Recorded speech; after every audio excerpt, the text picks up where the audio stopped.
आज मैं बात करने वाला हूँ एसएमएस मार्केटिंग को लेके, किसके फ़ायदे क्या है, इसके नुकसान क्या है और एसएमएस मार्केटिंग करते समय कौन कौन सी चीज़ें जो कि ज़रूरी है उसको ध्यान में रखना चाहिए। कल मैंने बात करी थी कि एसएमएस मार्केटिंग क्या होती है, किस तरीके से की जाती है और किसके लिए जो है ज़्यादा ज़रूरी है एसएमएस मार्केटिंग को करना। सबसे पहली बात मैं आपको बता दूँ, जो एसएमएस मार्केटिंग है वो डिजिटल मार्केटिंग के ही अंदर आता है और एसएमएस मार्केटिंग के जरिए एसएमएस से जो है अपनी जितने भी प्रोडक्ट होते हैं, जो सर्विस होती है, उसको प्रमोट किया जाता है और ज़्यादा से ज़्यादा लोगों को इसमें जोड़ा जाता है, जो कि काफ़ी ज़्यादा एक तरीके से सस्ता और काफ़ी ज़्यादा इसमें पैसे जो है बचते हैं। इससे पहले मैंने ईमेल मार्केटिंग के बारे में भी बात करी थी, जो कि आपको डिजिटल मार्केटिंग जो प्लेलिस्ट है उसमें देखने को मिल जाएगी, जो कि एक नई सीरीज़ मैंने चला ये सीखना ज़रूरी है इसी के अंतर्गत है और उसकी प्लेलिस्ट भी मैंने बना रखी है, वहाँ पर जाकर आप इसे देख सकते हो। जो बाकी एसएमएस मार्केटिंग थी उसके बारे में मैंने जो कल बताया था वो पार्ट 1 था और आज मैं बता रहा हूँ पार्ट 2, किसके फायदे क्या, इसके नुकसान क्या और कुछ ज़रूरी बातें जो कि ध्यान में रखना चाहिए। इसके अलावा जो है मैं ये भी बता दूंगा लास्ट में कि आखिर कौन कौन से जो है एसएमएस सर्विस प्रोवाइडर है, जो कि आप ऐसे गूगल पर सर्च करोगे तो भी देखने को मिल जाएगा। नहीं तो मैं बता दूंगा कुछ नाम बता दूंगा, कुछ लिस्ट भी मैं आपको दिखा दूंगा, नहीं तो उसको अगली वीडियो में ही इसके बारे में आगे जाके एक किसी भी जो सर्विस है प्रोवाइडर उसको जाके एक बार देख लेंगे वो किस तरीके से होता है। लेकिन आज फायदे क्या है, नुकसान क्या और कुछ ज़रूरी बातें, इसके बारे में आज मैं बात करने वाला हूँ। सबसे पहले बात मैंने बता दिया आपको कि एसएमएस मार्केटिंग क्या होती है, डिजिटल मार्केटिंग के ही ये अंतर्गत आता है। इसके अलावा बात करते हैं आप सीधा इसके फायदे के बारे में। सबसे पहली बात है डायरेक्ट टू कस्टमर होता है, यानी कि बीच में कोई थर्ड पार्टी नहीं होती है जहाँ पे पहले आपको मैसेज भेजना पड़े, डायरेक्ट ऐसे मैसेज भेजो और सामने जो है कस्टमर के पास चला जाता है, कोई भी ज़्यादा दिक्कत वाली बात इसमें नहीं होती है।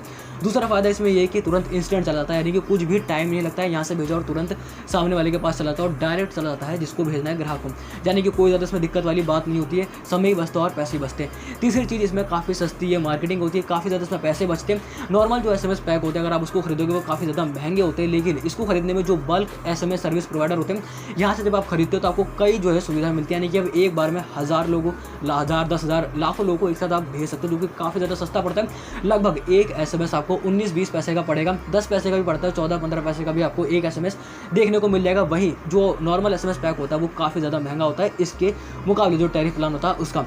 लेकिन जो कभी आप लोग को पता होगा जो कोई चीज़ ज़्यादा खरीदी जाती है थोक में तो वो सस्ती ही होती है, तो सस्ती मार्केटिंग है ये।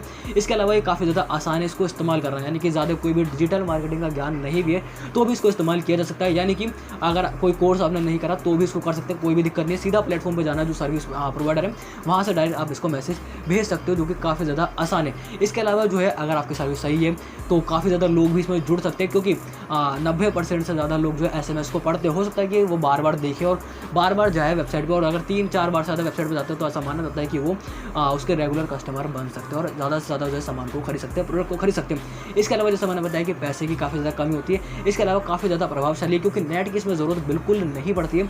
तो ज़रूरी नहीं कि जैसे ईमेल में नेट की ज़रूरत पड़ती है तो नेट हो तभी इसको चलाया जाए, इसको बिना नेट के भी चलाया सकता है और हो सकता है कि काफ़ी चांस है कि बार बार मैसेज को देखा जाए। इसके अलावा जो है जैसे मैंने बताया कि कई मैसेज एक साथ भेजे जा सकते हैं, यानी कि ऐसा नहीं कि एक मैसेज एक को भेजे फिर दूसरा मैसेज, ऐसा नहीं, तो टाइम काफ़ी बचता है, एक साथ काफ़ी लोगों को मैसेज भी भेजा जा सकता है। तो काफ़ी सारे फायदे एक एसएमएस मार्केटिंग के, जो कि मुझे लगता है कि काफ़ी ज़्यादा सही है। और आप इसमें लिंक भी अटैच कर सकते हो, जैसे मैंने बताया वहाँ से कोई अगर आपका सोशल मीडिया का लिंक है वो भी आप ऐड कर सकते हो, वहाँ से भी डायरेक्ट आ सकता है, वहाँ से भी डायरेक्ट इंटरेक्ट हो सकते हैं। इसके अलावा नंबर भी इसमें ऐड किया जा सकता है मैसेज के साथ, जिससे कि जो है नंबर के साथ भी आप बता सकते हो कि हाँ ये प्रोडक्ट है और ये सर्विस है, जो कि काफ़ी ज़्यादा फायदा और उससे भी थोड़ा एक 1-to-1 जो कनेक्शन बन जाता है। इसके अलावा अगर कोई ब्लॉग है या फिर कोई वेबसाइट है उसको भी आप इसके जरिए प्रमोट कर सकते हो। तो कई सारे फायदे हैं एक एसएमएस मार्केटिंग के, जो कि सस्ती भी है और इसके साथ साथ कई सारे फायदे आपको देखने को मिलते हैं। अगर फायदे हैं तो उसके कुछ आपको नुकसान भी देखने को मिलते हैं, जो कि मैं बात करने वाला हूँ कि इसमें क्या नुकसान है एसएमएस मार्केटिंग में। बाकी सुनने में तो ऐसा लगता है कि सब फायदे ही फायदे हैं। सबसे पहली बात जो है इसमें नुकसान में ये कि शब्दों की कुछ जो है सीमा होती है,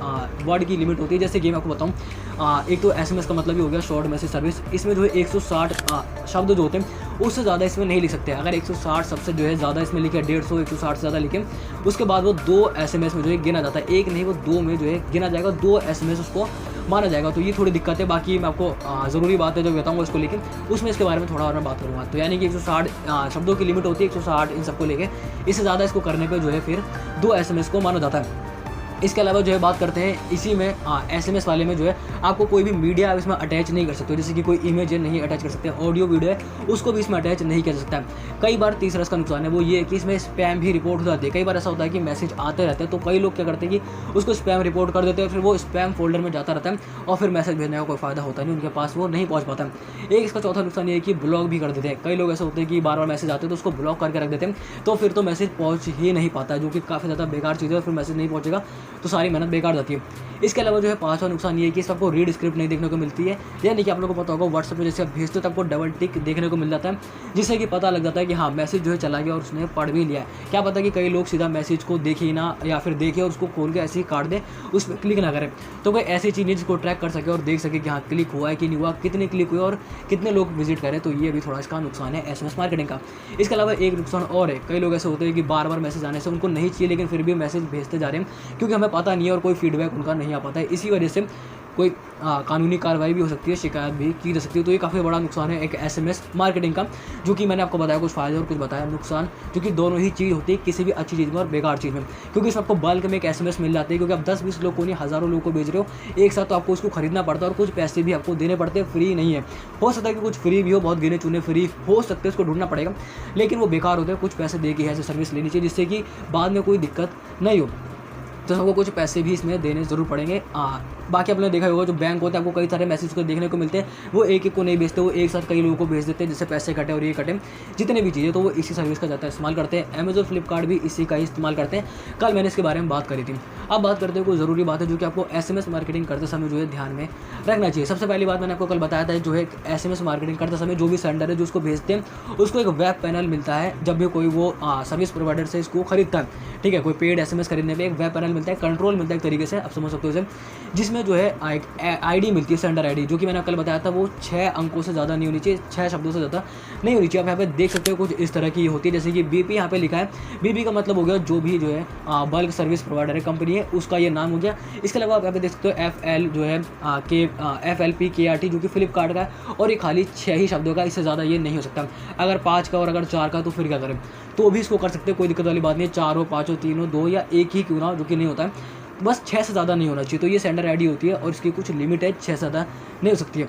इसके अलावा जो है बात करते हैं कि मैंने बताया था कल 2 तरह के SMS होते हैं जब इसकी मार्केटिंग करते हैं, एक होता है प्रमोशनल और एक होता है ट्रांजेक्शनल। ठीक है, मतलब ट्रांजेक्शन वाले जो होते हैं। प्रमोशनल जो होते हैं जैसे कि ऐड हो गए, ऑफर हो गए, डील हो गए, जिसे हम सुबह से लेकर 9 बजे से लेकर रात 2 बजे तक भेज सकते हैं, यानी कि रात को 9 बजे के बाद ऐसे मैसेज आपको देखने को नहीं मिलेंगे, जो कि सही भी और नहीं भी है किसी किसी के लिए।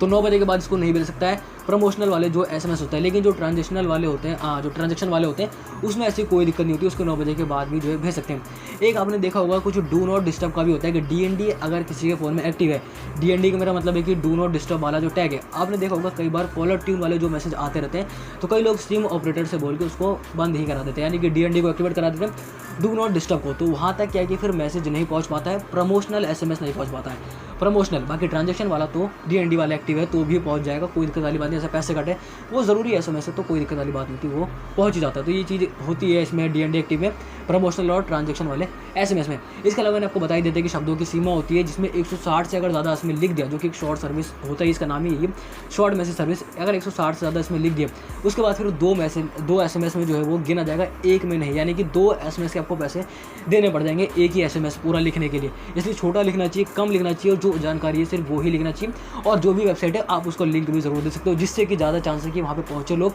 और वहाँ पे हो सकता है कि काफ़ी लोग उसे खरीद भी ले। क्या पता है कि 1000 लोग पहुँचे और 1000 में से जो है 400 लोग ही उसमें क्लिक करें, और 400 में सकता है कि 100 लोग इसको खरीदें, फिर भी बहुत बड़ी बात है। क्योंकि SMS के पैसे जो आप सर्विस खरीदते हो वो काफ़ी ज़्यादा सस्ती होती है, क्योंकि थोक में उसे खरीदा जाता है, और जब बहुत सारी चीज़ों को एक साथ खरीदा जाता है तो वो सस्ती ही पड़ती है, बजाय इसके कि हम कोई सिंगल एक SMS खरीदें या कोई भी चीज़ सिंगल खरीदें। तो हो सकता है कि जो भी आप SMS खरीदोगे उससे ज़्यादा कहीं आपकी सेल बढ़ेगी इससे। लेकिन जो नुकसान थे वो मैंने आपको सारे गिना दिए कि आखिर क्या नुकसान होता है। इसके अलावा इंग्लिश में 160 शब्दों की सीमा है, 150-160 शब्दों की सीमा है। इसके अलावा जो दूसरे होते हैं, जैसे हिंदी हो गई, कन्नड़ हो गई, तमिल हो गई, गुजराती हो गई, इसमें लगभग 70 से 80 शब्दों की जो है शब्द सीमा होती है। उससे ज़्यादा करने पे फिर वो भी 2 SMS की गिनती में आ जाता है, एक में नहीं आता है। तो ये कोई चीज़ें थी जो कि ज़रूरी बात थी, जो कि ध्यान में रखना चाहिए। बाकी इतने था इस वीडियो में। बाकी मैंने आपको कल सब कुछ बता दिया था कि मार्केटिंग क्या, SMS मार्केटिंग क्या। इससे पहले मैंने ईमेल मार्केटिंग के बारे में बताया था, और कल मैंने SMS मार्केटिंग के बारे में बताया था किसके लिए ज़्यादातर फ़ायदा है। जैसे कोई ट्यूशन पढ़ाता है, कोई पढ़ाता है, तो अगर काफ़ी अपने स्टूडेंट को, जो छात्र को SMS भेजना है, तो इसके सारे भेजा जा सकता है, जो कि काफ़ी ज़्यादा सस्ता ही पड़ता है, और एक साथ कई लोगों को चला भी जाता है। तो 10-20 को नहीं भेजना, तो ज़्यादा को भेजना है। इससे कई क्या कि आपकी वेबसाइट भी काफ़ी ज़्यादा तेज़ी से बढ़ सकती है। तो सस्ते होने की वजह से तुरंत पहुंच जाता है, जैसे मैंने बताया, कुछ टाइम नहीं लगती है, और कोई ज़्यादा इसमें ज्ञान की ज़रूरत नहीं है कि किस तरीके से किया जा सकता है। बस आपको खरीदना, और फ्री के चक्कर में नहीं, फ्री में काफ़ी ज़्यादा नुकसान भी हो सकता है, क्योंकि इसको ढूंढना पड़ता है। हो सकता है कि फ्री के चक्कर में ज़्यादा ही पैसे लग जाए, तो अगर होगा तो वो भी मैं आपको बता दूंगा। बाकी जो है मैं आपको बता दूंगा, कुछ जो है यहाँ लिस्ट आप देख सकते हो, कुछ ये है SMS सर्विस प्रोवाइडर है जो कि आपको देखने को मिलेगी, लेकिन ये ऐसे मैं आपको दिखा रहा हूँ। बाकी इसको लेके भी मैं पार्ट 3 या पार्ट 4 जो भी मैं आगे लेके आऊँगा उसमें और डिटेल में इसके बारे में बता दूंगा। लेकिन फिलहाल पार्ट 2 तक ही था अभी ये, कि कल मैंने बता दिया कि आपको एसएमएस मार्केटिंग क्या और किसके लिए ज़रूरी है और किस तरीके से की जाती है। आपको खरीदना पड़ेगा, गूगल में आप डाल देना एसएमएस सर्विस प्रोवाइडर, आपको कई सारे जो है देखने को मिल जाएंगे और वहाँ से किसी की भी आप सर्विस जो है खरीद सकते हो और फिर एसएमएस कितने लोगों को भी इससे भेजा जा सकता है, जो कि काफ़ी ज़्यादा आसान है और इस तरीके से की जाती है। बाकी आज मैंने आपको बता दी कि फ़ायदे भी क्या है, इसके नुकसान भी क्या है और कुछ ज़रूरी बातें जो कि ध्यान में रखना चाहिए। तो बस फिलहाल वीडियो में था, तो उम्मीद करता हूँ जरूर काम की लगी और कुछ जानकारी ज़रूर मिली ही होगी। बाकी जैसे मैंने बताया कि मैंने नई सीरीज़ चलाई है कि सीखना ज़रूरी है डिजिटल मार्केटिंग के अंतर्गत, और मैंने इसकी एक प्ले लिस्ट भी बना दी है, वहाँ पे जाके आप इसको देख सकते हो। और इसी में मैं और वीडियो आगे लेकर आऊँगा जो कि काफ़ी ज़्यादा ज़रूरी है, जो कि डिजिटल मार्केटिंग है। इसके अलावा भी कई सारी चीज़ होगी जो कि मैं अलग अलग प्ले लिस्ट भी बनाऊँगा, जो कि अलग अलग चीज़ों पर मैं अभी काम भी कर रहा हूँ और देखते हैं कि कितनी तेज़ी से वो आ पाती है। लगभग मैं रोज़ाना एक वीडियो तो अपलोड कर ही देता हूँ, तो आप चैनल के साथ सब्सक्राइब करके ज़रूर जुड़ सकते हैं। सब्सक्राइब कर लीजिए और बेल आइकन को भी ऑल पे सेट कर लीजिए, जिससे कि मैं जो है डेली जो भी वीडियो डालूँ उसका नोटिफिकेशन तो पहुँच ही जाए और कम से कम। और उम्मीद करता हूँ कि इस वीडियो से तो आपको कुछ जानकारी ज़रूर मिली होगी। बाकी आप मिलेंगे एक नई वीडियो में, नहीं तब तक के लिए जय हिंद।